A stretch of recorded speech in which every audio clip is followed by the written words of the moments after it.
Listen, everybody needs a fairy godmother, just somebody to look out for them. Some people call me their fairy smoke mother, others their internet big sister, but you can call me Hannah, the host of Smoke Sesh. So come hang out, let's light up and talk everything there is to life. The good, the bad, the ugly, the embarrassing. I've got a story for it all.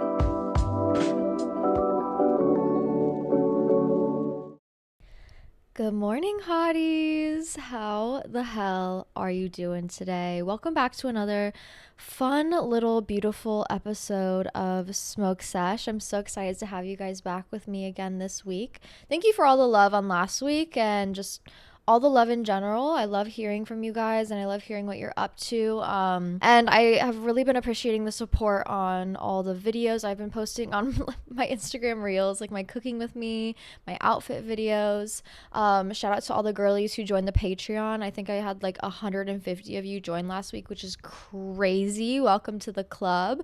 But I hope you're all feeling well. I'm feeling all the love.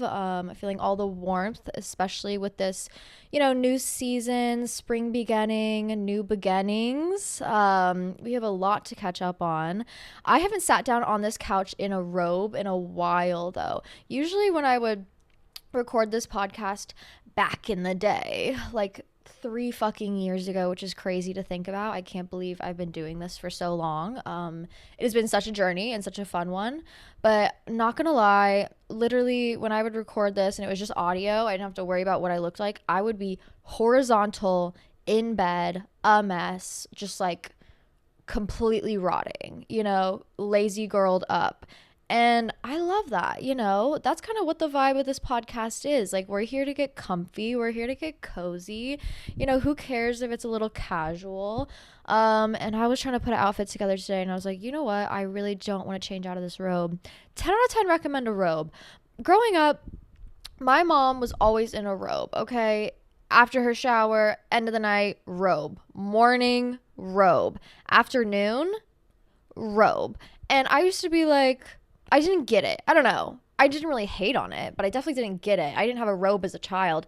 Now as an adult, I am like, this is luxury, okay? This is glamour. Having a cute little robe that I can throw on at any point in time and just lounge around the house in, 10 out of 10 recommend. It is a necessity for every glamour girl out there. And honestly, perfect sesh outfit. Girl, you gotta go outside and it's cold, you gotta smoke outside, put on a long fluffy robe. You gotta run an errand real quick, girl, throw on a robe over your sweats. You are just gonna hang out and smoke in your living room, throw on a robe. There is no situation where a robe is not the perfect outfit, let's be real. So I am here, I am comfy, I am very casual today. That's because I'm exhausted. Is anybody else feeling that way? Anybody else just like, wow, I'm sleepy. I'm really tired. Sleepy girl energy is at an all-time high right now. That is, I think, a lot of it has to do with what's going on with the stars right now. Today's Monday when I'm recording. I know I post this on Tuesdays, but Monday, there is a lunar eclipse full moon in Libra. There was a full moon ceremony that I was going to go last night. Decided against that just because I needed some time to rot in bed and not speak to anybody, quite frankly. Sometimes a girl just needs some time to do that. But this new eclipse, this full moon in Libra is all about like new beginnings and recognizing maybe patterns of behavior that you have not completely been aware of, but now you are, and you're realizing we need to break these patterns. We need to escape. We have to break the cycle. It is up to us. And that could be a little stressful, could be a little tiring. And with every full moon, I feel like, the dreams are crazy. The sleep is light for me personally. The way my brain is so overactive at night and dreaming wise when there's a full moon. So we're just feeling that kind of residual energy today and we're doing the best with what we can. You just got to hold on, treat yourself a little bit to make all the hard work worth it. Trust in yourself. We'll get through this. especially when you're feeling that sleepy energy, you just got to lean into it and indulge a little bit. So that's my plan for today. I got the job. I guess I'll fill you in on what happened last week. I went in for my interview, and super fucking cute place. So excited to work there. Amazing people, amazing owners, amazing food. I don't know why I like to make things hard on myself, but of course it's a restaurant with food that I've eaten before, and it is some of my favorite type of food, but I know nothing about it, so I have a lot to learn. So it's a little bit of a challenge for me, but it'll be a good challenge.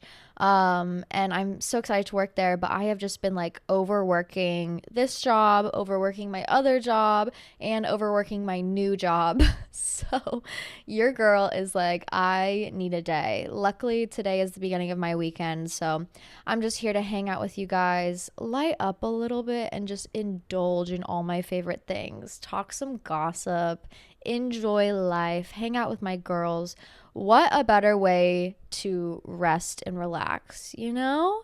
So with that being said, I don't have a lot much more to catch you up on. I have just been working. I don't know when you guys listen to this podcast, or maybe I'm like a little indulgence where it's like, okay, I finally have all my work done, I'm going to listen to a podcast and smoke. Maybe you listen to me when it's like the morning time and you're getting ready, you're doing your makeup, getting ready for the day, driving to work, driving home from work. I don't know when you listen to me, but I am happy to be here, and I'm so happy for you guys to involve me in your everyday life, and hopefully we can indulge in the rest and relaxation energy together today. I can transfer all my positive, calming energy over to you today. So, nailed that interview. I'm a little awkward when it comes to new beginnings or meeting new people, so I have to give myself a little bit of time to open up and learn, how this new job is going to work and get comfortable there. But I know once I get comfortable there, it's going to be a fantastic place to work. So cheers to new beginnings. Cheers to making hard changes. Cheers to believing in ourselves and pushing ourselves to always do better. Hard work will always pay off. So trust in that and don't give up on yourself. But that being said, I would say cheers and, cheers a little joint, but I have a double shot espresso latte in front of me that I need to face to the dome. Like, we need to be caffeinated, girlies. So, cheers. I posted a picture of me holding this microphone, and my friend DM'd me and goes, "Is that a bedazzled Hitachi wand?" No, it's not, but that is kind of the energy I was trying to create with this giant pink bedazzled microphone. Because when I tell you, this is exactly what my vibrator looks like. Anyways, let's get into it. Okay. Someone said, feeling lost and unmotivated. I don't know what my goals are, and I'm questioning everything. Something in the stars? Yes. It is something in the stars. Eclipse season. You know what? Let's get into it. Let's do a little astrology. Today, let's go over what the fuck is happening and why you might be feeling this way. We have not had an eclipse, specifically an eclipse in Libra, since September 27th, 2015.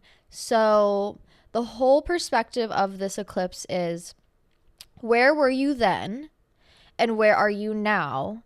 And are you where you expected? Are you somewhere you want to be? Are you missing out on things? Are there patterns that are repeating that you're starting to realize that you need to address and work through in order to grow?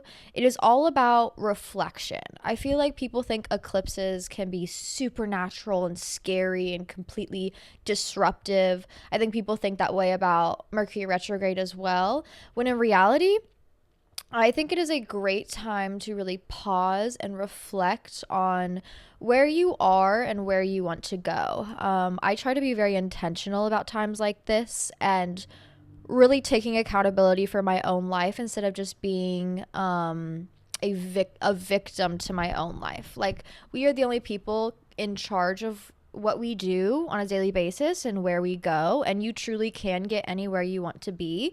It is all about taking accountability and working hard and moving in the direction you want to go. This lunar eclipse occurs on March 25th at 3 a.m. Eastern Time. This isn't a full eclipse, but rather a partial one. It is also a micromoon, meaning that the moon is in apogee and far away from the Earth. The moon will appear smaller than usual, so don't get discouraged by its lack of visibility and brightness. We will still feel its power. Pluto in Aquarius and asteroid Pallas, which is in Sagittarius, both aspect this eclipse. This means that we are going to be urged to evolve in situations and relationships, but we will only want to do so for the ones we hold near and dearest to our hearts. Anyone else will be left by the wayside. For now, remember that eclipses are moments in time, and even though it may feel like things or people are lost forever, they aren't necessarily. We can always come back to a situation or partnership and try to make it better as the months go by. This eclipse occurs during the worm moon. The worm moon is in the lunation that occurs close to the vernal equinox and marks the beginning of a new season, and the coming of the warmer months when the snow on the ground begins to melt and the worms are seen in the soil. It's a time of rejuvenation, restoration, and rebirth. Happy spring. The lunar nodes, also known as the nodes of destiny, change every year and a half, indicating the areas of our lives that need attention. With the south node and lunar eclipse both in Libra, it's time to let go of certain things, like unhealthy relationships or partnerships. The north node, currently in Aries, represents what we want to achieve, while the south node in Libra signifies what we need to release to move forward. The lunar eclipse in Libra is happening on the transitioning south node of destiny. This means that we want to break unhealthy patterns and create balance in our lives. However, we're also trying to let go of things that aren't making us happy and move toward a better foundation and understanding of matters. To make it even better, Mercury is in its pre-retrograde shadow. The beginning of March 18th means that we might have a lot of uncovering to regard in past situations. Truths will be revealed, which may rock our world, but that doesn't necessarily mean it's not for good. These truths could be about others or about ourselves. Keep in mind that we need to see light and reality to assess how we want to live our best lives going forward. Do not live in delusion. Now is not a time to be delusional. There will be a stellium of planets in Pisces on the day of the eclipse, with Venus, Mars, Saturn, and Neptune all in mutable water signs. So it may be challenging to make necessary changes, and the Pisces fog may prevent us from seeing completely clearly and understanding matters. We may also feel extremely sensitive and unsure of how to move forward. It's worth noting that Pisces is an intuitive sign, and we may experience anxiety due to heightened emotions that we can't logically explain, as a cluster of planets share a minor frustration with the eclipse in logical Libra. Although it might feel confusing, trust in that intuition. The eclipse will bring an extreme intensity of these energies to the forefront of our hearts, making us want to fix problems immediately. But we have to do the work that is needed. To have the relationships and friendships we desire, we must roll our sleeves up and get dirty. Life is messy, and acknowledging these sentiments and working towards remedying them with an open heart and mind is vital, because then you can be a self-realized person and know what you want. It also takes two to tango. Our partners should be willing to transform and grow. Both parties must be willing, able, and present. This lunar eclipse is allowing us to see how we partner and who we partner with. We will be taking accountability and responsibility for our actions related to the group dynamic of our interpersonal relationships. The key to finding balance and harmony within these relationships is to be happy and have peace of mind. So, hopefully that's a little bit of a explanation for you all and put some things into perspective. It can be a little bit of a confusing time during this eclipse season, or simply right now, because we're feeling a lot of necessary change happen in our lives, and we're feeling this push and this urge to make necessary changes in our lives. But with the mutable water signs that are more of an intuitive feeling, we know we need to do something. It's just hard to figure out what to do. So going back to that question, feeling lost and unmotivated, I don't know what my goals are and I'm questioning everything. I recommend, especially during this time, to just take a chance. You know what your intuition is guiding you towards. Trust in that. Your intuition is usually never wrong. And the difference between intuition and maybe anxiety is one feels peaceful, one obviously feels chaotic and unpeaceful and unrational. Intuition is sitting here and feeling like I know what I need to do and I feel calmness and understanding in it. And sure, it's a little scary because it's going to be change or it's going to be hard or whatever it may be, but there is that overlying sense of peace in that feeling, whereas anxiety is anxiety. There's no peace in that. Okay. Overthinking is also based in anxiety. There's no peace in that. So if you're feeling lost and unmotivated and you don't know what your goals are, especially during this time, a great practice to kind of honor this eclipse is to, and I wrote this down as our Sunday journal prompts on the Patreon. These are some great questions to kind of take accountability for your life and ask yourself where you are and where you want to go, and ask yourself if I'm in the right position, and if not, how do I get there? These are the questions I proposed for my Patreon to kind of give people kind of a reality check and a sense of balance within their life, and kind of look back and ask themselves, where did I come from and where do I want to go? It's kind of like a little intake checklist for our own personal lives. I said, where did you imagine yourself now back in 2015 during that last eclipse? Are you doing what you wanted? Are you becoming who you dreamed of? If so, why? If not, why? What do you need to let go of in order to move forward and grow? What beliefs and assumptions are holding you back? What actions can you take daily to create change? And what are 3 goals you can implement to make that change? I think also another great practice during this time of the eclipse season is to script write. This is a great manifestation tool. I know people are very against manifestation, especially during the full moon, but during this time where feelings can be a little bit more confusing and we don't know where we want to go, I think it's a great time to dare to dream and dare to look forward. And script writing is one of my favorite ways to look forward and achieve my dreams and manifest a little bit, and really just figure out who do I want to become when the future looks so unclear. Essentially, you're going to imagine yourself a year from now, 5 years from now, wherever you want to get in the future, wherever your pinpoint in the future is of where you imagine yourself getting, how much time you need. And you're going to script write what that life looks like, what your morning routine looks like, what you're doing, where you live, like detailed. What does your job look like? What does your morning commute look like? Who are your friends? What kind of, social interaction do you have during the week? Get detailed about the life you want, as detailed as you possibly can get, and dare to dream. Nothing is off limits during the script writing. You can be in New York. You could be, overseas, somewhere else. You could be a CEO. Who cares? This is all about dreaming and looking forward and kind of just setting a goal for yourself, so then you have the motivation to keep moving forward, especially when we feel like we are closing cycles and we are maybe coming to an end of certain lives and certain experiences. This is a great time and great practice to really just look forward and understand that there is good to come.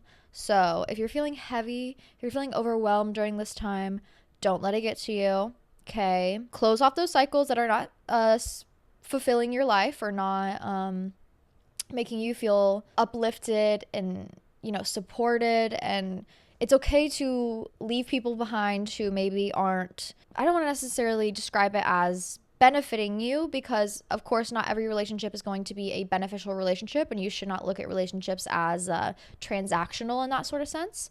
Of course there's going to be up and downs in every sort of relationships, but naturally we do outgrow some, and it's hard to let go of the ones we outgrow because of attachments. So if you feel like you have outgrown a certain relationship, situation, cycle as a person, I'm here to let you know it is okay to let that go and to move on in order to grow into the person you want to become. And in fact, if you find yourself not able to grow into the person you want to become, usually it's because you're holding on to things in the past that are keeping you behind, and keeping you stuck in the past. In order to grow, I feel like the universe really needs a sign that you're willing to do so and you have the strength to do so. And I've found to propel myself into the direction that I truly want to go and the path that I truly want to go, it does take having some losses and having some hard changes and working hard. But if you put the work out there and you make the decisions that you know are beneficial for you and good for you and propel you in that direction, the universe will take note and it will uplift that and propel you faster and push you forward way faster than you ever could have, holding on to so tightly the things in the past that were simply holding you back. So I love you. Happy Eclipse. Don't panic. Things will be okay. I promise. Anyways, someone said I stay listening to your podcast at my big girl office job and I feel like an undercover baddie. LOL. I love that. Not you in the pantsuit, like listening to me ramble and smoke weed on my couch.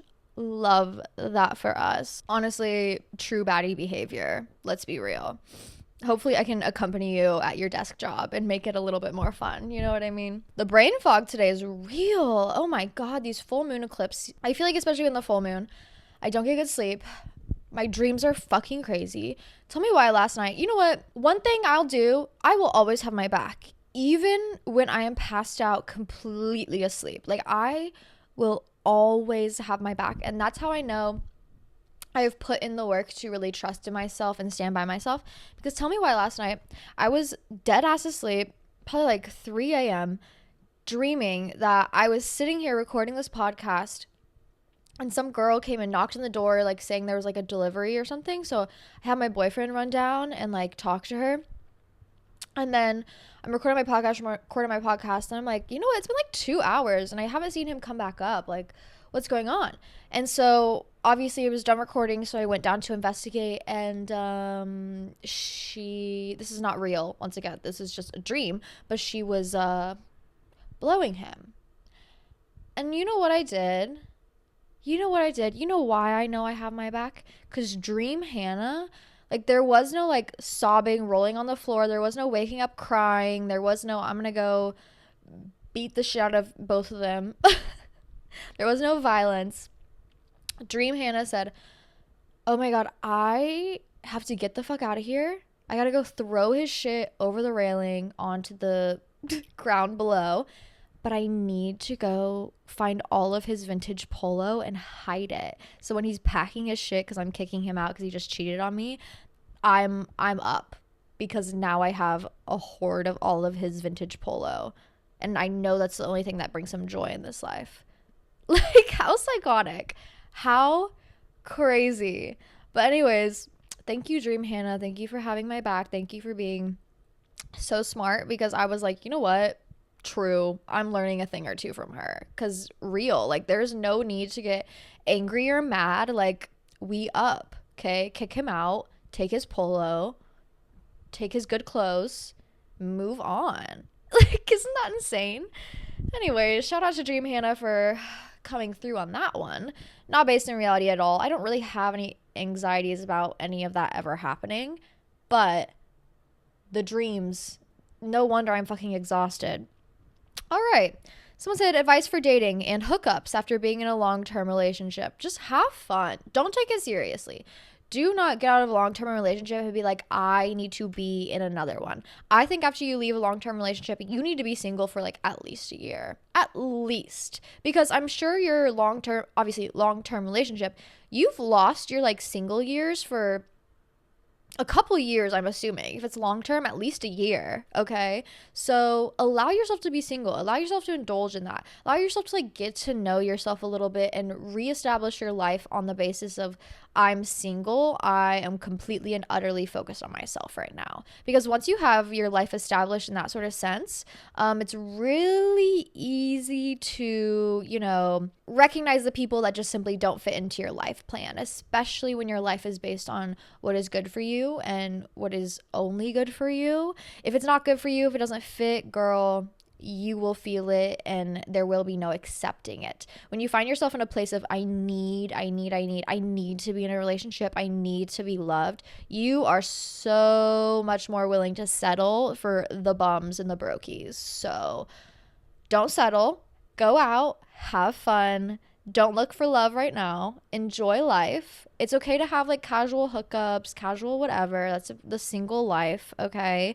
But prioritize your peace and your dream self and your dream life over everything else. Do not go out there immediately looking for a relationship. I really, really, really recommend just doing everything you've ever possibly dreamed of during that relationship, as a single woman, and just having fun. You know what I mean? Someone said locking in for hot girl summer advice. Hot girl summer. Once again, I think it's kind of the same as the last one.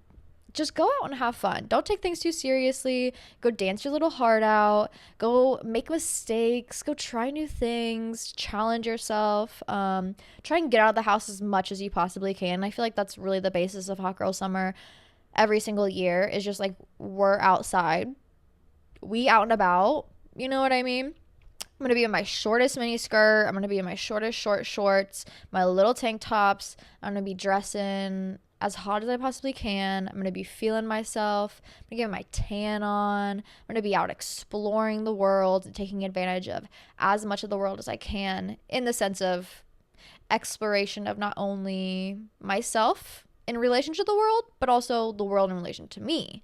And once again, not taking relationships that seriously. Anyways. Why does every man want a casual relationship in their 20s? I just want a boyfriend. That's because men understand they have a choice. And most men choose freedom. Does that make sense? Now, of course, that's not all men. Let's be fucking real. Like, if the right one comes along, a man will settle down. But I do think most men are very, very selfish, and there's something to learn about that, especially in this dating culture. That I hate to say, but they're kind of making the right choice. Like, a lot of these men know they don't want to be in a relationship. They know they just want to go out and hook up with women and have a good time, and that's exactly what they fucking do. I mean, to the demise of a lot of people, which is fucked up, and maybe they should work on their communications so they're not hurting so many people. Like, just say you want to hook up and that's it, and take that at face value and move on. You don't have to lie and be like, maybe one day. Girl, shut up. Boy, shut up. I do think most men understand and prioritize their life in relation to themselves, and a lot of people get hurt along the way because of it, and I don't think we should necessarily adopt that aspect of male idealized dating culture, but I do think we should adopt the selfishness a little bit more, especially as women. Like, it's okay to be like, no, I know what I want and I'm not settling for anything less. I think women find themselves in situationships too often because they're willing to settle for anything. I think women find themselves in bad relationships too often because they're willing to settle for anything. Like, be as selfish as you possibly can, because one thing about those men out there that you are dating, that you're swiping right on, they're also doing the same exact fucking thing. So you might as well do yourself a favor and just prioritize yourself. Always never prioritize a man over you. Hot girl summer advice: never prioritize a man over you, ever. Okay? Anyways, there is something to learn from that kind of narcissistic mindset. Don't adopt it completely, but also, if they're playing the game, you might as well, you know? Okay, we haven't done call-ins in a long time, and that's because my dumbass has forgotten to actually post the call-in link. So apologies for that. But a few of you guys heard my little spiel about you can send them to my DMs, and a few of you guys sent some there, so I wanted to go over those. Hi Hannah, I am just calling in while I make myself a really yummy breakfast and I drink my little iced latte and I live my life because I listened to your podcast episode this morning about interviews without even really realizing it, because I had an interview, like I listened to it while making my coffee and doing my little morning routine, getting ready for my interview. And I just wanted to tell you that you've made such an impact on my life, as far as listening to my gut and trusting my own intuition and myself. This job wouldn't have happened without my confidence that I've grown from listening to your podcast. And I suggest it to like every single one of my girlfriends. I just appreciate your vulnerability and your eloquence and your ability to make me believe in myself. And I've grown so much in the 4 years following your journey, and I just appreciate you so much. Oh, stop. I'm going to cry. Literally, This is what I do it for. This is what I do this fucking thing for. Okay? I love seeing you guys grow. I love seeing you blossom and develop into the people you're just like meant to be, and like find yourself and just feel like, literally, like I'm crying. Like there is just so much love to be found, and I think we just spend so much time searching outwards for it that we don't realize we can really garner that inside if we just truly believe in ourselves and see how fucking awesome we are and honor that. You know what I mean? Oh my God. I love you. I hope you nail that fucking job interview, babe. You are so deserving of everything. I'm glad I can actually use my words to do something, because not gonna lie, sometimes I just be fucking yapping, and I yap for 10 minutes and then I'm like, did I say anything productive? Apparently I am. Thank God. But I love you and thank you for those kind words. That means so much to me. And cheers to the job interview. I hope you get everything you want in life. Go after everything. Don't hold yourself back and keep believing in yourself. Love you. Also, OG girly, 4 years. Oh my God. Love to hear that. Thank you for being here through all the years. That's incredible. Yeah. Oh my God, 4 years. I can't believe I've been doing this that long. Think about how far both of us have grown in that time. That's amazing. Tips for healthy morning routine. Tired of immediately waking up and using my phone. Okay, I do this so often. I get up, I'm immediately on my phone. I'm immediately scrolling, checking up, blah, blah, blah. I mean, most of it is for work, so of course I kind of have to do that. It's like checking my emails. My favorite app on my phone is my email. I love checking my email. Anybody else feel that way? I feel like that's my brain forming and I'm becoming an adult. Like, why am I obsessed with my email? Anyways, I recommend moving the type of content you consume. Like, with any sort of addiction, if you cut it out cold turkey, you're going to feel like there's a loss, and that's not going to be an easy change to accept. So change the way you consume. So maybe instead of just like opening up your phone and immediately scrolling on TikTok, maybe you put on this podcast, long form, turn your phone off, plays in the background. You go, you get up, you brush your teeth, you get ready for the day, you make your coffee, you get into your routine without actually having to necessarily scroll, be in constant connection with your phone. You can do that after you do your whole routine, but have some sort of like long form content on in the background. Have some form of like YouTube video, something in the sort to replace that unhealthy kind of addiction. You gotta replace that unhealthy addiction with a healthy addiction. And it's okay to use your phone in a healthy way. There are ways to use your phone in a healthy way. You don't necessarily have to like throw it 10 feet away from you and not touch it for an hour after waking up. You can utilize it in a healthy, productive way. One of my favorite things to do in the morning is actually wake up and I'll turn on a podcast, something to listen to, and then I'll like maybe scroll on Pinterest. So I get my scrolling in, but in a non-brain melting way, and I build up some inspiration. I build up some mood boards. Maybe I will get on my phone and like scroll on Depop, go through my likes, stuff like that. I'm not necessarily buying anything on there, but it's not me mindlessly scrolling on TikTok or Instagram. So I do feel like it's a little bit healthier. Okay, now this is a unhealthy to unhealthy addiction pipeline. Nicotine as a replacement for my THC pen. Love you, girl from Tucson. No. That's a form of unhealthy for unhealthy. I do not recommend that one. How to make peace with things that are out of your control, Illy. One of the big things I had to learn as just like an adult in this world is there are things that are in your control that you can worry about, and your worry, your anxiety will actually help you figure out the situation.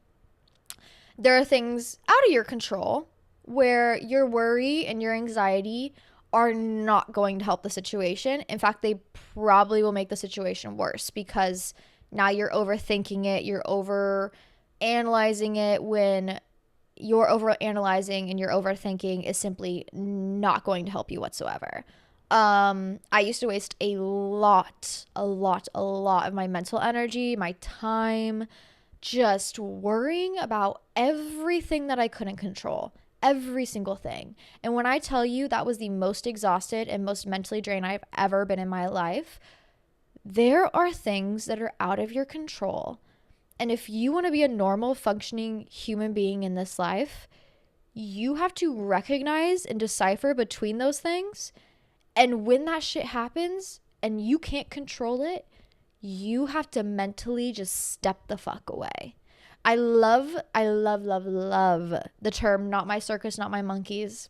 Not my circus, not my monkeys. That's their fucking fault. I'm gonna let them figure it out. I'm gonna do me. They need to figure that shit out. Not my circus, not my monkeys. Like, literally, it's such a great mental reminder that, like, that you are wasting your energy worrying over this. Not your circus, not your monkeys. Literally, my car got fucking hit by a recycling truck. And as soon as it happened, it was like, okay, I could sit here, I could start panicking and being like, oh my God, what am I gonna do next? Blah, blah, blah, blah. Not my circus, not my monkeys, not my fucking fault. My car still works. Okay, checkmate. No need to worry. It's not really making a huge difference. There's a huge fucking scratch on it. My bumper's hanging off. Not my circus, not my monkeys. That's their fucking fault. I'm gonna let them worry and figure it out because that's their problem, not mine. Not my circus, not my monkeys. They'll figure it out and they'll get back to me. But I'm not going to waste my time and my energy worrying over it when it's something that I simply can't control. It happened. Whoops, it happened. Oh shit, it happened. But in order for me to be a mentally stable, functioning human being, I have to take accountability for things that I can control and can worry about. And I will worry about those things. Trust me, I will worry about those fucking things and I'll figure it out. But if I can't, I'm not going to be able to adequately assess and address things that I should be worrying about if I'm wasting all my time worrying about things that I can't. So, in order to be a good functioning adult and solve the problems that are actually problems in my life that I need to solve, I need to let the people around me solve their own fucking issues. And I need to let myself not worry about shit that I can't solve because it's a waste of my fucking time. It's a waste of my brain space. It's a waste of my energy. So, listen, when I can worry, I love worrying. When I can be anxious, I will be. But if it's something that's not worth being anxious about, girl, it's up to God. It's up to the universe. It's up to whoever's fucking fault it is, not me. And they'll get back to me when they get back to me. But until then, whatever. Literally, car hit by a recycling truck. I was like, listen, I'll make some phone calls. I'll go get an estimate on my car. But other than that, that's up to the fucking company to figure it out and how they're going to pay me. Okay? No need to worry. It will settle itself out, especially if it's something you can't control. Find peace and understanding that it will get figured out.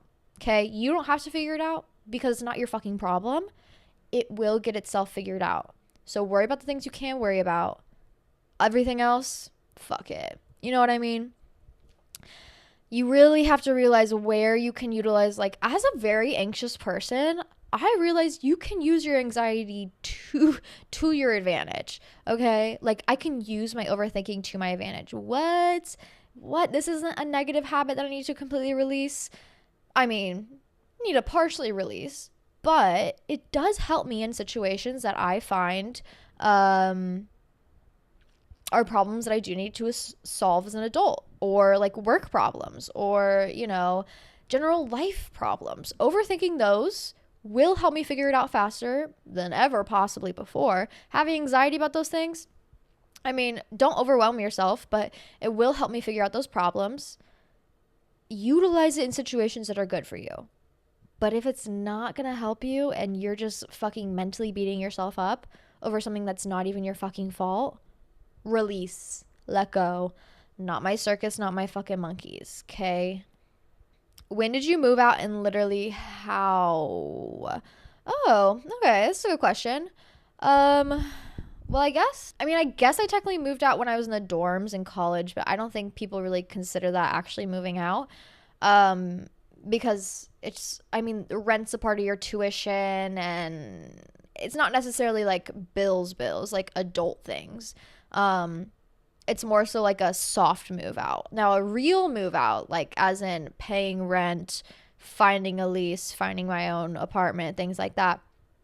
I moved out right when a month after the pandemic started because I was living with my parents. I was about to turn 21. I was 20, about to turn 21. First of all, if you're living with your parents, I recommend doing so as long as possible if it's like semi mentally healthy for you. I understand living with your parents is never going to be completely mentally healthy for you, and you are going to possibly lose your mind every once in a while. But if you find yourself like having a safe place to live for free and they don't care, they want you there, utilize that as long as possible. Girl, put some noise canceling headphones on whenever you need. Mind your own P's and Q's, get out of the house. But if you can utilize not paying rent for as long as possibly can, do so. Oh my God. Rack up that money, save your fucking money, endure, live with your parents. I understand if it's not a safe place to live and you want to move out, valid, valid, valid. I'm talking about, you know, your parents are a little fucking annoying because they're your parents and you're living with them, and that's stressful because you're also trying to be an adult in real time and they want you to be a child, and that's a hard relationship to navigate, especially living under your parents' roof. But if they're just a little annoying, like, stay there, save your fucking money, okay? Because I moved out at 20, and I mean, I had the money to move out. I wasn't necessarily struggling, but I do wish I could have saved a few more years of money up. You know, had a couple of extra $1,000s in my bank account, you know, for not having to pay rent. Because let me tell you, once those bills start hitting your bank account, you will be like, oh, wow, I had it good. Wow, wait a minute. Maybe living with my parents isn't so bad. What do you mean I have to pay $800 in rent every month? But I like to think I moved out in a semi-smart way, though. And I didn't really know what the fuck I was doing. You won't really know ever what the fuck you're doing, especially moving out the first time.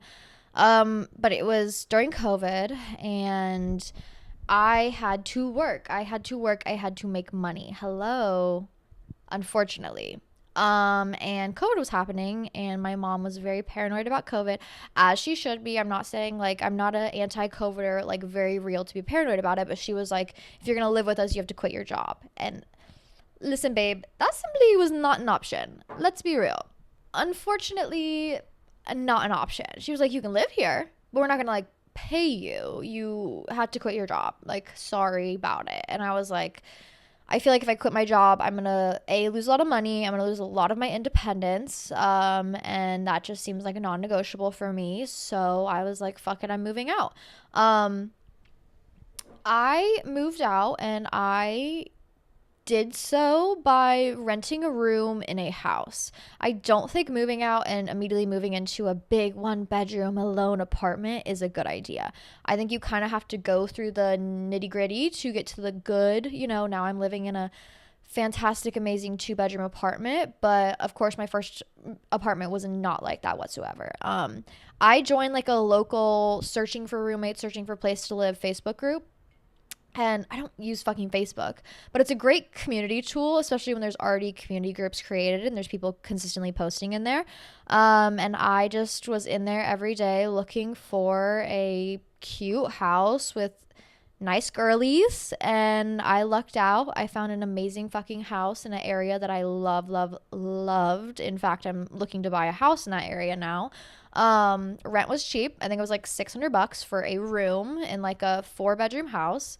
It was just me and the owner there for a while, but eventually I think I did 1 year with just me and her, and then she moved out to live with her boyfriend, and then it was me and like 3 other girls, and I moved to the like attic suite. So I had like, it was like a kind of like a 2-bedroom situation, or we all shared a bathroom, we all shared a kitchen.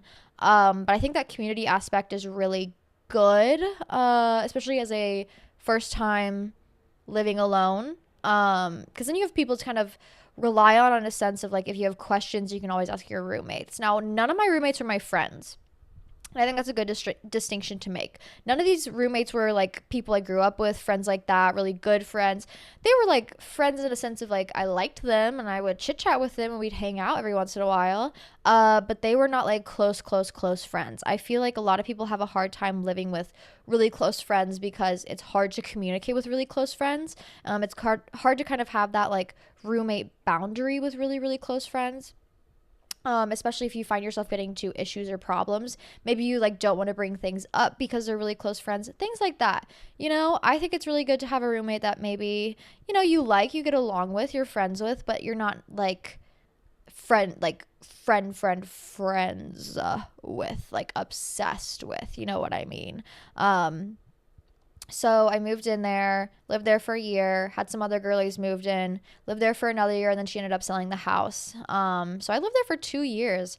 And yeah, I found that renting a room in a house was a great plan for me, especially as a first time living alone girly. Rent was really cheap. It was a really nice fucking house. The girl I lived with was super nice. We got along pretty cordially. We hung out every once in a while. Kind of spiraled because then the girls I was living with after that, they were bartenders, but like club bartenders. So they were asleep all day and up all night, but then they also came home drunk because they'd leave food out. And then we had mice. And then she sold the place. Then I moved into my own apartment for the first time ever. That was great. Expensive.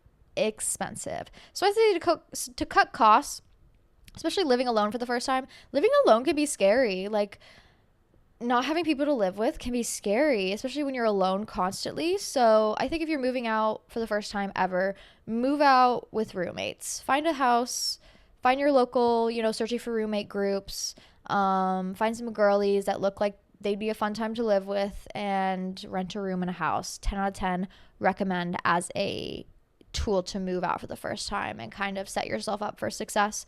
I don't think you should move out for the first time and move into like a 1-bedroom apartment alone. That's a lot of expenses. You're going to be alone.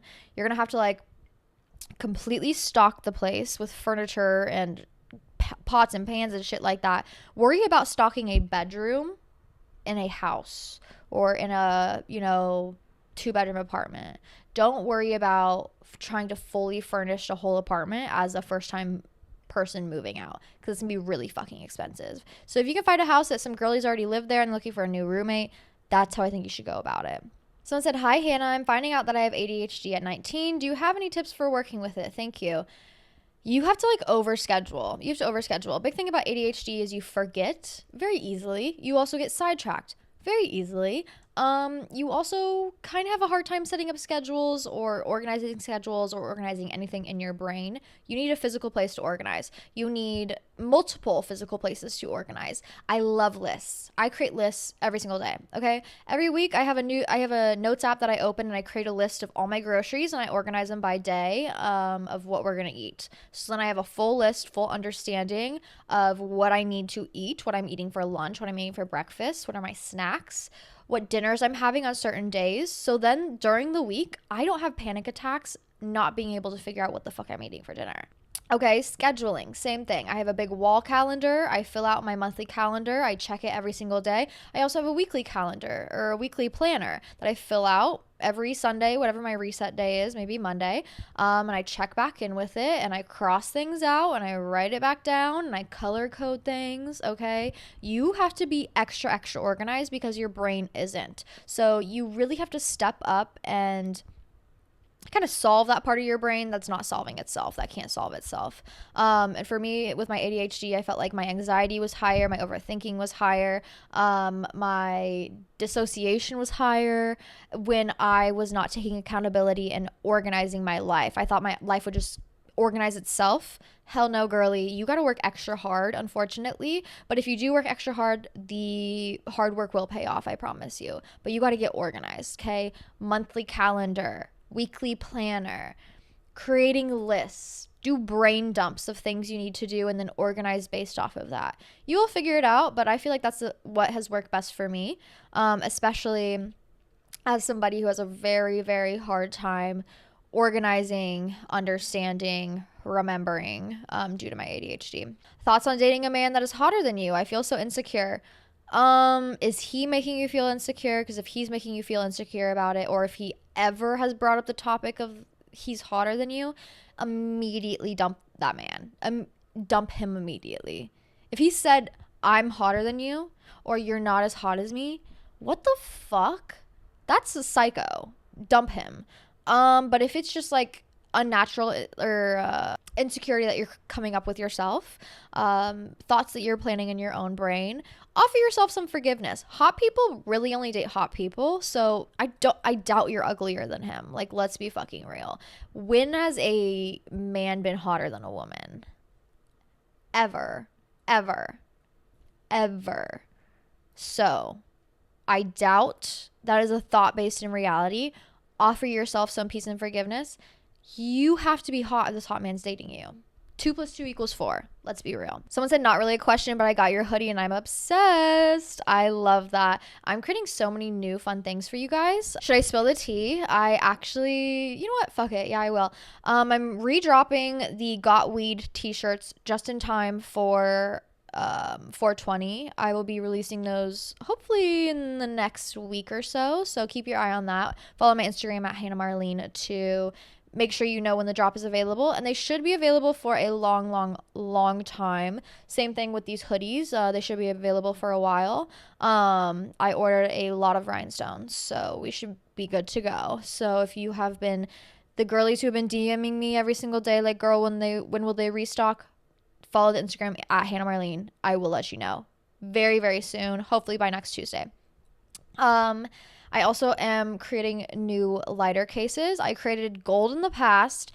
They have a new saying on them, but I'm doing gold and silver because I had some girlies DM me like, hey, I'm really not a gold girl. I would love silver. I hear you. I'm creating those. They have a new fun saying, new fun image on them. So very excited for those.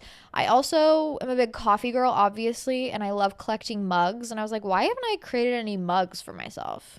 You know what I mean? So I'm making mugs with something very cute on them. And I'm also doing tote bags as well.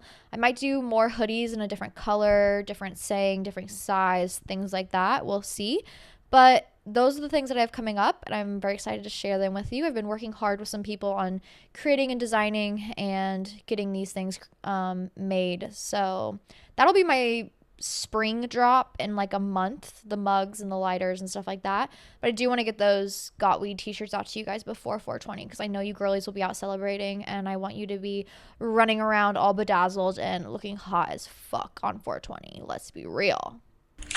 Hey girl, wondering if we could talk genuine 9 to 5 boredom in life and ways to maybe combat that, finding joy outside of it, and also thoughts on furthering education, thinking about law school. And I don't know if I'm insane, but really interested in making more money. All right, love you. Love you. 9 to 5 boredom, very real, especially for a lot of us as young people. The jobs that we're getting into as like entry level jobs are not going to be that interesting. That's why everybody is going out and drinking after work because they're like, holy shit, I've been so bored all day. I need actual human interaction. Not a healthy way to maybe unpack that emotion, but very real. 9 to 5 boredom, very real. I really recommend. A lot of girls are like, I go to my 9 to 5 and I only have 2 hours of work to actually do. Girl, while you're there, get some certifications on their time. Do some of your shit on their time while clocked in. Try and balance that as much as you can. But furthering education, I actually really, really recommend it. That's something I've seriously been thinking about recently is going back to school and actually achieving my bachelor's. It's something that I really regret doing, dropping out. I feel like I just should have persevered because it's harder to go back than it is to just keep going. But I do really encourage education all the way. You will never make a bad investment investing in your education and in your mind and furthering your education. Not only are you going to learn more about yourself through it, but also the techniques and the things you need to learn in order to further your career. My brother is a lawyer. He actually went to law school. I know it was the hardest thing. I'm wearing pants under these, I promise. I know it's the hardest thing that he's ever done in his life, but he is at a state in his life where it's like, oh my God, he's doing so many incredible things. He is working his ass off, and he's actually living a life that I think he finds a lot of peace and enjoyment from. So if that's something you want to challenge yourself to do, fuck it. Go for it. You know what I mean? We only have one life. You might as well take as many risks as you possibly can, especially when the risk is like, well, do I better myself and challenge myself or not? You know? It's not like a life or death threat. How do you find the party girls at your university? Literally fiending for a night out. I ran into the party girls and I got into the party scene when I was going downstairs at 3 a.m. to the vending machines to get a snack, and then I saw all of them stumbling in drunk as fuck. And I was like, I need to be their friend. I need to be their friend. We're going to get along, get in the elevator with them, Oh my god, hey girls, what the fuck you been up to? You guys look like you had so much fun. We should go out together sometime. Here's my number, here's my Instagram, hit me up. Oh my god, we've got class together. I'll sit by you next time. Boom, now you're a part of the party circle. It's that simple. Just be nice, you know what I mean? Be like, hey, put yourself out there. Be like, oh my god, would love to go out with you guys sometime. We're gonna have a lot of fun. Ooh, tips for being your most authentic self and steering clear of energy suckers. I feel like the whole energy vampire thing is very real. The biggest red flag you can look for on who might be an energy vampire is, A, do they have more positive things to say or more negative things to say? If they have more negative things to say, definitely an energy vampire. Girl, I cannot deal. Of course, we all have our complaints every once in a while, but bitch, we need some positivity up in here every once in a while because I cannot mentally stand that shit. Another red flag is a lot of energy vampires, they won't be able to see you for who you are and they will want you to change. So if they're not completely uplifting of who you are as a person, or they're very critical about who you are as a person, or you find them putting you down a lot, or putting, your interests, your hobbies, things like that. If you find them, making fun of you a lot, putting you down, things like that, that's an energy vampire. They don't like you. I don't know why they're around you. Maybe because they feel a connection to you in some sort of way, but free yourself, literally. If someone is trying to force you to change or force you to behave a certain way or force you to do something a certain way because they don't like it, girl, why are you around me? Like, I'm being me. If you don't like that, you can move on. I'm going to stay here and keep doing me. You know what I mean? But I feel like those are two of the biggest red flags you can really search for. Thoughts on the loneliness epidemic / ways to combat it. I feel like the loneliness epidemic is completely caused by this narcissistic wave of people really only thinking about themselves. Of course, when you are a person that has a hard time addressing yourself, uplifting yourself, things like that. Especially when I found myself in a very deep, dark depression, I did not want to think or address myself whatsoever. And when I did, it was only negatively. I kind of had to flip the script, and I had to force myself to be as positive as possible. I had to force myself to actually prioritize myself for a change. What? Crazy. Why would I do that? I'm a people pleaser. No, girl, we gotta prioritize ourselves as well. I had to force myself to be a little bit more selfish. But I think people, they go low and then they get to that middle ground where like, okay, I'm forcing myself to be a little bit more selfish. But then they take it way too far where it's like, well, I only care about me and fuck everybody else. And I don't care about anybody else. I just care about what I think about. And I think that's caused a lot of loneliness in young people nowadays, which is, oh, everything's about me. I'm the main character. I don't give a fuck about anybody else. So they don't get it. I'm cutting them off. Oh, they were critical about me once. I'm cutting them off. Oh, they didn't respond to my text. They're a bad fucking friend and they don't prioritize me and I'm cutting them off. Oh, my job is mean to me. I'm cutting everybody off. That's created a lot of fucking loneliness. Okay? That's created a lot of this like narcissistic mindset where people don't get me, so I'm just going to be alone, where I get myself. Oh, people don't prioritize me. I'm just going to be alone. And that is really fucking unhealthy. It is. And I hate to say it, I have kind of been a proponent for this mindset, once again, in a healthy way, where it's like, if you find yourself so low that you've never thought about prioritizing yourself, it's really good to kind of like start being a little bit more selfish and start taking accountability for your life and the people who are in it and the people who might be using you, and prioritizing what is good for you for the first time ever in your fucking life. But if you only ever prioritize yourself in this life and you don't ever put like your friends first or your family first, of course you're never gonna have any fucking true connection. Let's be real. Like, of course sometimes you have to do things you don't want to fucking do. That's a part of life. But guess what? That's also a part of being a good friend. I don't want to go to my friend's graduation party. Well, guess what? Now she thinks you hate her because you're not there celebrating and uplifting her. Oh, well, it's not about me, so I don't want to go. This selfishness, this narcissism, this only me mindset is completely driving people to be alone in this life. And it is very, very unhealthy. It is a very toxic mindset to get into. Of course, I do think you know, a little bit of selfishness does go a long way. A little bit of prioritizing yourself does go a long way. But you also have to be here for connection and be here to connect and understand people within this lifetime. And of course, it's going to involve you having to put yourself out there, or, you know, maybe make connections that you don't enjoy and have to cut them off, or maybe, you know, a connection's dying out, so you actually have to reach out for a change, or maybe it's like having to be vulnerable for a change, or doing something you don't like. That's a part of just living fucking life, and a lot of people don't understand that. Life's not always going to be sunshine and butterflies and rainbows and everything that you want to do. You're going to have to make compromises. That's a part of connection. That's a part of living life. And I think a lot of people nowadays don't want true connection. They want eyes on them. They want to be the prize. They want to be prioritized. Of course, you should feel prioritized in your relationships, but you also need to take the time to prioritize other people and prioritize their happiness and their success and uplift them through that. And I think people are not wanting to, and that's creating a lot of loneliness, and that loneliness epidemic is very real, and I think it simply stems from this narcissistic mindset. So ways to combat it: girl, put yourself aside for a change. Okay, go out to the restaurant you don't want to go to. Say yes to the thing you don't want to do. Oh, they're going out late. I don't like going out late. Cool. Just do it for a change. You will have fun. I promise. You will make great connections. I promise. Put yourself out there. Have fun. Okay? But yeah, I'm tired of seeing this me. Okay? Enough of the me, more of the we.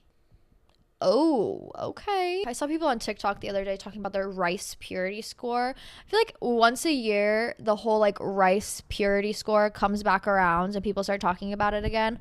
And I actually haven't done my rice purity score in probably since senior year of high school. And honestly, it was pretty low then, but now I think I'm like actually at a 0. So I'm this Thursday for our Patreon episode, I'm going to be doing my rice purity score live. I'm going to be going through every question and answering it honestly as possible. Actually, there's some weird shit on there. I don't think I'm a 0, but I might be at least like 5 or under. So if you want to hear what I've done, if you want to know the tea, if you want to know my rice purity score, come join the Patreon, patreon.com/smokeseshshoddy, and that will be up on Thursday. So life is too boring right now. About to start doing random shit for the plot for real. Honestly, when people are like, I don't know what to do with my life. I'm so bored. I'm inside all the time. Girl, get out there. Like, go create some memories for yourself. You know what I mean? Like, go take a risk. Go have fun. Go run around. Hot girl summer, rule number 1. Like, just be outside. Do some shit for the plot. Not always gonna go well. Don't put yourself in dangerous situations ever. The plot does not need that. But like, fuck it. Go take a class. Fuck it. Go try out a new meal. Go hang out with that new person. Like, literally, if you find yourself inside 24/7, loneliness epidemic, start doing some shit for the plot. Start doing some shit because you're like, fuck it, I'm bored. Why not? Life's short. I'm just gonna say yes. I'm gonna say yes, and I'm gonna do it, and you probably will have a lot of fun. If not, you'll learn from it, and that's a win-win in my book. Living with a significant other, how would you recommend splitting expenses, i.e. rent, etc.? I feel like a lot of people are different. I'm a fan of doing it the same way you would with a roommate. To be honest, let's be fucking real. I do not want my boyfriend paying for my rent, because when there's like a unequal exchange of expenses, I feel like it puts a unhealthy power dynamic in that relationship, and maybe gives the person with more expenses or paying for more things a reason to be mean, or to be rude to you, or to overexert you in certain ways that are unhealthy, or to overuse you in certain ways that are unhealthy. And I know this because I have been in a relationship where it was like this. So in order to protect myself and to make sure that we're doing this healthily, 50-50 all the fucking way. And that's like expense wise. Of course, like if I'm going on a date with him, like he's picking up the bill, like he's taking me out on a date. You know what I mean? Sometimes I'll plan the date and I'll take him out, whatever. But like if it comes to like rent and utilities, things like that, it's definitely going to be 50-50. Like, let's be real. I don't want that unhealthy power dynamic. I don't want to feel like I owe somebody. That's like my worst fear. I hate feeling like I owe somebody, or I need to do something because I'm not fulfilling my part of the relationship. So in order to make us both feel healthy financially, it's 50-50. And that's just like bills, like groceries, utilities. I think he pays for Wi-Fi because he is on his computer more often. Things like that. He picks up most of the dates. That's just a part of our relationship. That's about it. If I'm like randomly in the car and I want to go get coffee and he drives me there, I'll buy it, you know? But just to make our relationship healthy and keep that power dynamic in a good place, I think 50-50 is healthy. And the people who are like, he needs to pay for all your bills, it's like, cool, fine. But then it's just like, I hate the feeling of like, I owe this person. And most of the people who are in those relationships, they will feel that way of I owe them, you know, or they'll ask you to do something and maybe it's out of your comfort zone, but oh, they pay the bills, so I should do this, or I'm going to put myself in a situation that's not good for me because I should, because they're the top earner, whatever it may be. I hate that. Free yourself from men, literally. Ugh. Someone said, I don't like my boyfriend's friends. Help. You probably don't like the boyfriend either. That was a little blunt. Apologies. Your friends are a direct, reflection of who you are as a person. Of course, my friends do fucked up shit occasionally, not all the time, obviously. And it's like, that's not a representation of me, not a representation of them either, honestly. We all just make mistakes every once in a while. But like, if they're constantly just like an awful person and your boyfriend's like, I love them, maybe it's because your boyfriend's an awful person too. Trust me. Oh, why is he hanging out with cheaters? Because he's cheating on you. Like, me in the past, not me doing that thing, me experiencing that thing, me being like, why do you hang out with that man? He cheats on his girlfriend. Because they're cheating together. Okay, free yourself. Me and my man cannot stop fighting. We've been dating for 6 months and it feels impossible. If you've been dating for 6 months and you can't stop fighting, break up immediately. Break up. You're not meant to be together. If you can't communicate the basic of thing in a relationship and you're 6 months in and you're having this much trouble, free yourself. Trust me, I've been there and then I got stuck there for 2 years. It doesn't get better. How to lovingly tell your partner that they're being insane without triggering their ego. Say, what you're complaining about is not based in reality, and I only have conversations that are based in reality. The feelings that you're inhibiting right now are feelings that are not based in reality. So sorry you feel that way. If you need me to help you work through them, fantastic, but you're not communicating healthily to me, and I'm not going to talk about things that are not based in reality. So if you have a real issue that you want to bring up, great, fantastic. Other than that, I'm going to move on. I'm going to go to the other room. I'm going to go home. You know, very simple. What's the most important question to ask yourself while soul searching / finding yourself? It's not about the question. It's about the things you do. When you're soul searching or trying to find yourself, no amount of questioning or answering or deep searching or looking inward is going to make you discover who you are. It is all about experience and trying new things and making mistakes. That's how you discover who you are. It's not through thinking. You're never going to be able to think your way into a better situation. You have to do. Okay? Get out there, try new things. Go to a class, go to a club. Oh, go on that date. Oh, it didn't work out. Whatever. Move on. Oh, I didn't like this aspect about him. Great. Now I know, and I will look for it in the future. Oh, I didn't like this job. Cool. Whatever. I quit. Now I'm going to move on to a new job. I'm going to try it out. Getting to know yourself is all about trying new things. Putting yourself into new challenging situations, learning about yourself through them. If you fuck up, who cares? We all fuck up every once in a while. Apologize, move on, learn from the situation, so then you're actually taking something from it and it's not just a bad situation. You could turn a bad situation into a good thing by learning a lesson from it. So if you need to soul search or find yourself, the best way to do so is to get the fuck out of the house, go try new things, meet new people, experience. Good morning, and I love you. My question is, how do I tell my boyfriend that it's time to choose his own happiness without being insensitive to his struggles and his depression? I've just been noticing patterns of negative emotions and being comfortable in a negative mindset. And I do know how it feels to be in that situation, and it freaking sucks. And he has lifted me out of that emotionally, but I want to be the same for him. It's just that he's the type of man to be like, I think I got it. Like, you don't have to worry about me, but I know inside that he does need help. So how do I be loving and encouraging and gentle, but at the same time remind him that, like, you know, you are in charge of the choices that you make in your life. Thank you, and I love you. I love you. This is a very hard conversation to have with not only your partner, but even a friend or anybody in your life, where it's like you want them to do better and you want to see them grow, and they just aren't. They aren't making that choice for themselves. What you said to me, I think, is a perfect thing to say to him.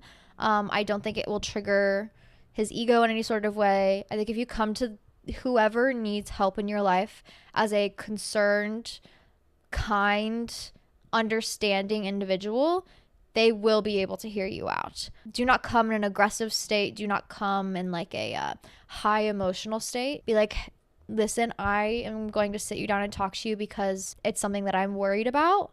And my worry is coming from a place of, I want you to be the best version of yourself. And there's maybe some behaviors here that I'm concerned about.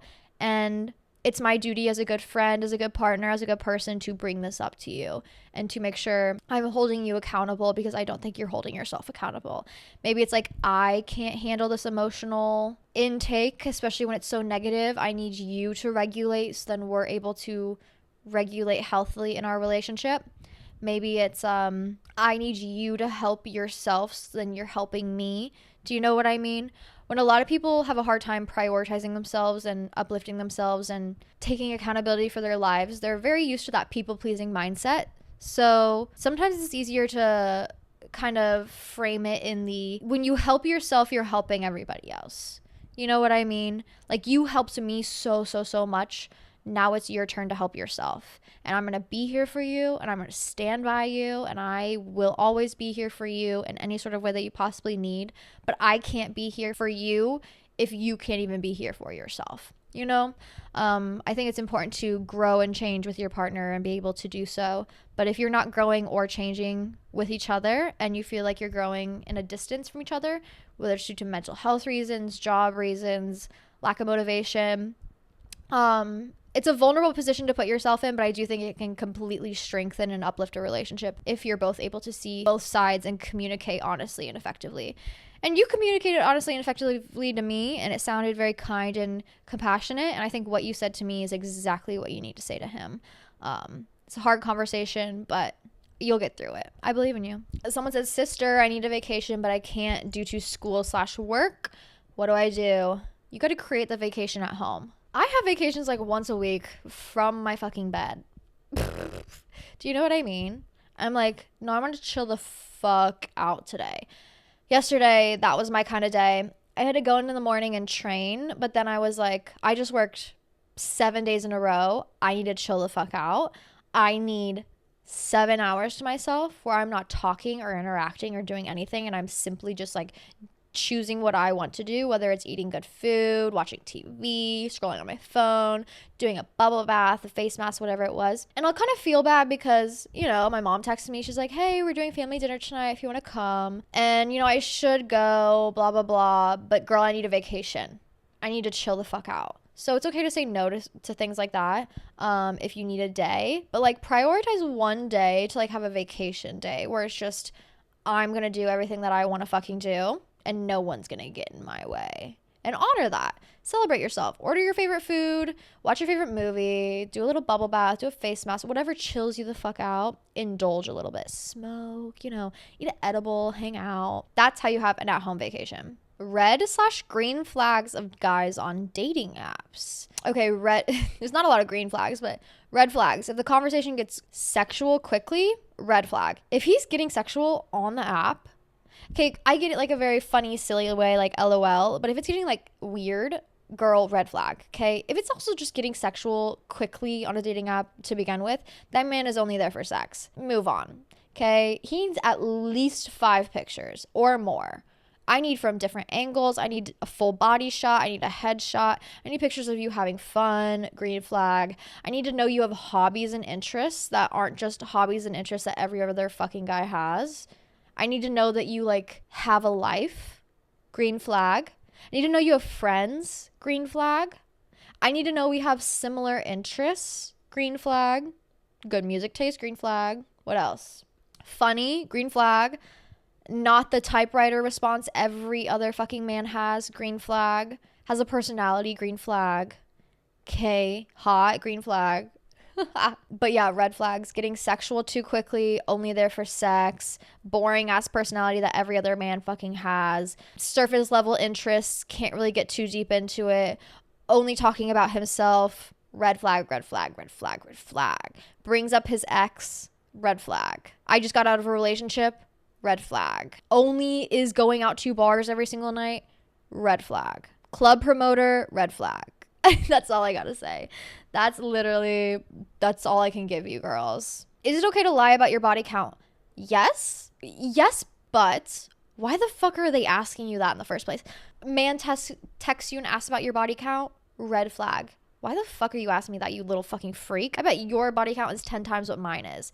That's why you're overthinking it, because your body count is in the hundreds, so you're worried that mine is too. You're projecting, and I need you to get the fuck away from me. If a man ever asks for your body count, he is not mature enough to be having sex with you. Simple as that. Questions that I actually think are green flags that are maybe alternatives to what's your body count, that's not just objectifying women and uplifting purity culture, is when's the last time you've been tested? Are you sexually active with any other partners? Things like that. Very simple, protecting yourself sexually, healthily, while not also demeaning the other person. Because yeah, why the fuck are you asking me about my body count? If someone asks you your body count, you should just go ahead and say like 1,000. Because no answer you give them will be the right answer. Let me tell you that. Do you believe in date him till you hate him? Love you. I kind of do, and that's just because I will give my all in a relationship. I will always put myself into a relationship 1,000%. I'm not in a relationship for like shits and giggles. Of course, kind of. But also, I'm there to be like a good partner, to show up for you, to like be a loving individual. And I will, in a relationship, and maybe this is to my demise, but I will always put myself into it 100%. I will try and try and try, even if the other person isn't trying. Maybe I should realize this earlier rather than later. But I will always put myself into it. And I think most women will. We are willing to give ourselves and give and give and give until it is just reached a point where we cannot give anymore. And then we hate them. And then we just immediately fucking leave. So I do believe in it. And I have participated in it. And I think that's just because I'm a dedicated person and I will give my all and try my best until, quite frankly, it's too fucking late. Until you've burned all your bridges with me, I will try my best. So how can I welcome spring into my home and self and get rid of the winter blues? Get into some planting. Get a new plant, new pots. I just got a bunch of I have this beautiful patio with these railings, and I just got a bunch of planters. So I'm going to plant a bunch of ivy and maybe sweet potato vines. So then they grow over my railing and it's all beautiful and gorgeous. And that's really how I'm going to honor spring this time around. Just get my fingers into some dirt, do some planting. After my first shift at my new job, there's actually a cute little plant store across the street. So I was walking in my car and oh my God, they drink on the job. Lots of restaurants drink on the job. They don't tell you that. Drinking is a big culture in restaurants because we have to deal with people and stress. But I had a little mimosa after my shift. They gave me a little mimosa, chugged that, walked across the street, went to the plant store, and I got myself I don't know what they call them. I think pink ladies, pink something plant. So cute. But I bought a new plant to kind of honor this new beginning and give myself a new activity, something to repot and to honor and to water every single week, the same way I honor myself. But I think if you need to honor spring or something like that, A, get outside, go to a park, go on a walk. B, go buy some soil and a new plant and a pot. Go thrift a pot. Do some planting, okay? Get into it. It's a physical reminder that you are shifting gears to take care of yourself and to honor yourself and to uplift what is good for you. And I think it's a great physical reminder of that. Hey, this is a more serious topic question, but I've been really struggling with kind of accepting that I'm going to be living a whole life after living most of my 22 years thinking I was going to die at 18. So I was wondering if you had any insight on like how to really accept that I'm going to be going through, that you're going to be going through trials and tribulations and like hardship, but all those things will eventually be worth it. And like just really accepting that you have to live a whole life after you've been depressed and having suicidal ideation for a while. Thank you. Girl, me too. It's okay. Hard conversations are tough. Oddly enough, I think we have an advantage. Hear me out, okay? I think most people live their lives with this ideal set up, with this life set up for them. They know what they want to do. They go to high school, they apply to colleges, they know exactly what college they want to go to. They know exactly what career they want to go into. They do the societal life path. You know what I mean? They have it figured out. They go, they do it. No trials, no tribulations. They just stick to that path and they get it fucking done. Of course, trials, tribulations, nothing good comes easy. Let's be real. But they know what they want. They achieve it. They follow that societal life path. Now, me and you, we were like, no, we're not meant to be here. I'm just not going to think about the future. And then you find yourself in the position where it's like, I didn't die at 18. Now what the fuck do I do? You know what I mean? I mean, thank God. Thank God you're here. Love you. You're supposed to be here. But now what the fuck do I do? You feel kind of behind because all the people you know stuck to that life path. They've achieved the things they're supposed to achieve.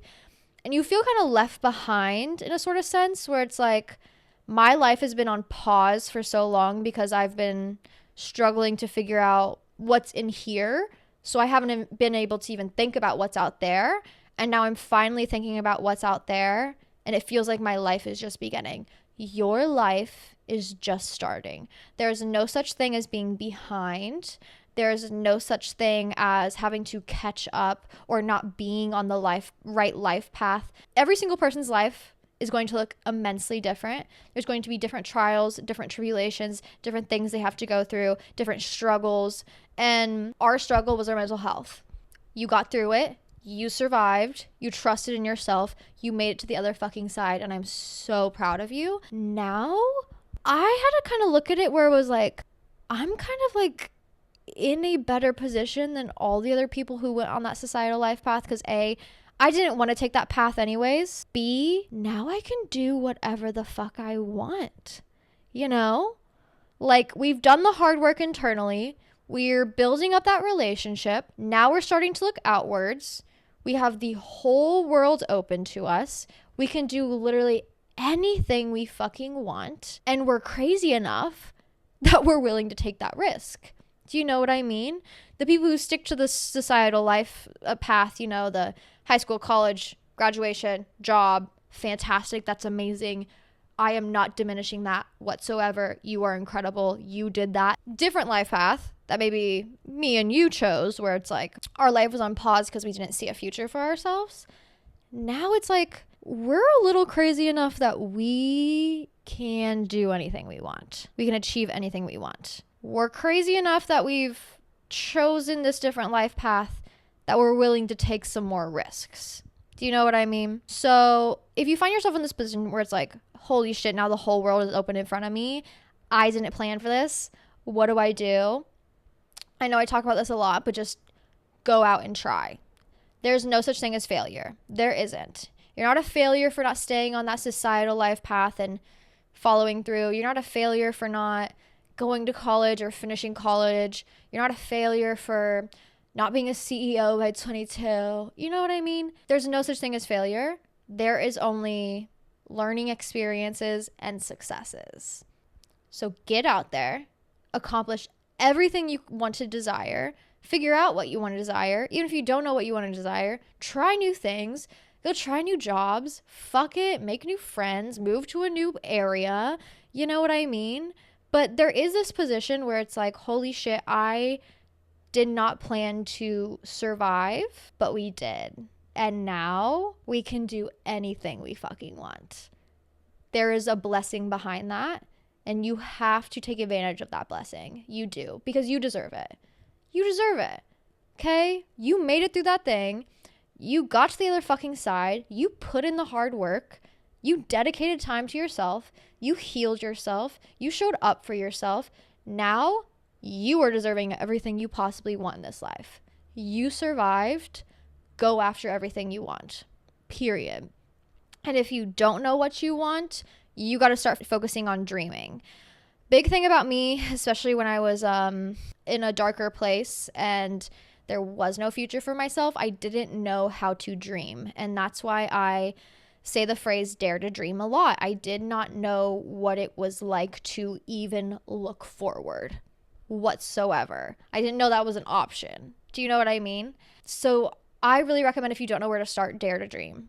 Okay? Eclipse writing example I gave earlier, where it was script writing and imagining yourself in 5 years and where you want to get and what that routine looks like and what your apartment looks like and how you're living and what your daily routine looks like and what do you wear and what job do you have and where do you live, like every single detail. This is a great tool and a great skill to practice, especially when you don't know how to dream for yourself, to be able to establish a sense of future and have something to work forward towards.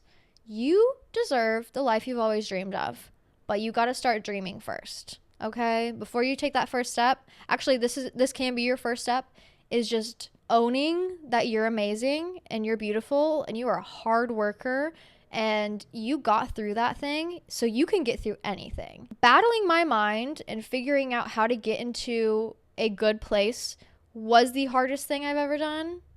It will probably be the hardest thing I've ever accomplished in my life.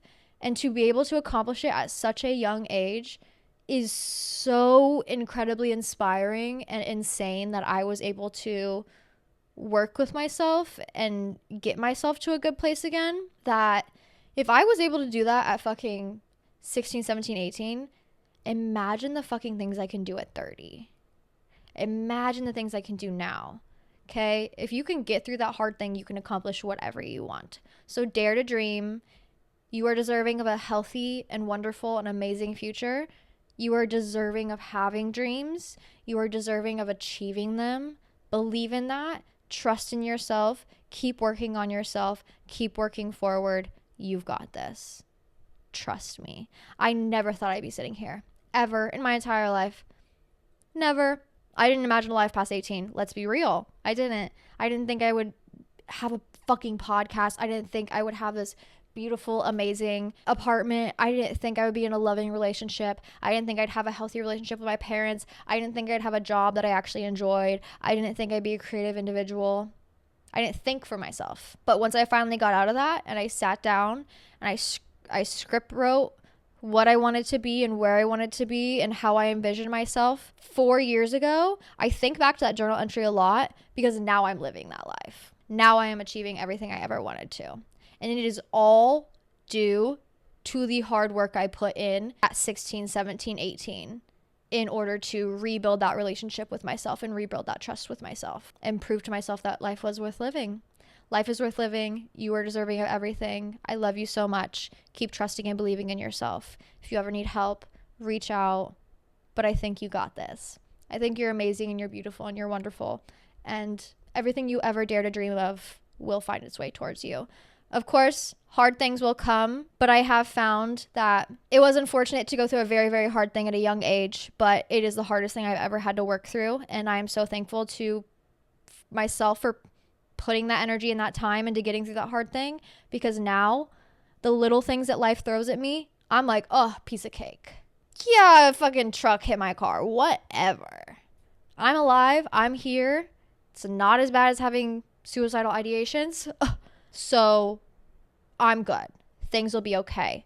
This is way easier to work through than anything I had to go through in my past. You got this. Stay strong. Dare to dream. Period. Reparenting yourself as an adult after experiencing trauma as a kid is hard. Exhausting, but so worth it. Real. No one ever talks about how, like, you have to parent yourself as an adult. If you just let yourself do whatever you want constantly, blah, blah, blah, you're going to have no direction at all. Like, you do kind of have to be a parent for yourself and be like, no, you cannot do that. You cannot go out drinking for the 5th day in a row. That is unhealthy. You need to eat some greens. You got to eat your vegetables, girl. Okay? We got to shower. You got to go do laundry. Like, you kind of have to nag yourself the same way your parents used to nag you, because now they're not. And if you don't parent yourself, you're gonna have no direction. So you kind of have to build in that inner parent voice in your routine and in that self-dialogue that you might have in your head. But building that relationship with yourself will be very healthy, and it will create a lot of dedication for yourself, a lot of trust in yourself, a lot of belief in yourself, simply because you're able to delegate tasks and complete them, delegate behaviors and stand by them, parent yourself, and kind of redirect your thought process in that sort of way. So yeah, being an adult is a lot of simply becoming a parent for yourself. So it's okay if you never had a good parent. You can always become one for yourself and be the person you've always needed in your life. Don't worry, you always got yourself. Someone said work commutes, how to justify moving and giving myself a longer commute. I love having a long work commute. I remember back in the day where I had to go live with my grandparents. And I had to drive an hour and a half to my job. That was honestly one of my favorite routines I've ever had. I would wake up before anybody else was out on the road. I'd be out on there at like 5 a.m. I'd watch the sunrise as I drove. I'd get an hour and a half to just listen to my favorite music or listen to my favorite podcasts or whatever it may be. Just have time to sit with myself, enjoy time with myself, kind of just have a moment to myself where I wasn't getting that, especially when I was going from living with my grandparents to then work where I'm interacting with people constantly. It was my only alone time, and I do miss it. And honestly, I think you might really enjoy it, especially if you enjoy kind of long form content and you maybe don't have a lot of alone time with yourself. I love a long work commute. Now my work commute is 15 minutes or 7 minutes, and I feel like it's not long enough. I'm like, I just got in my car. I need more car time. I love having just time in my car, time to be alone. Sometimes I'll get home and I'll just sit in my car for 30 minutes. Like, no, I need to sit here and decompress. It gives you time to kind of break down those thoughts, chill out before you have to go inside and kind of get back into life. So I think it'll be worth it, especially if it's a job you really enjoy. I really don't mind a long work commute. What the hell does it mean when a guy likes your stories numerous times? It means he's into you. I don't know what else to say. It does, but he's also kind of a pussy for not being able to voice that or DM you and be like, you're cute. It's literally that simple. That's how my boyfriend met me. Like, it's literally that simple. You can't be a consistent story liker because, hello, that just means you're a baby and you don't know how to talk to women. You're too scared. You're too afraid to say hi to me. You're too afraid.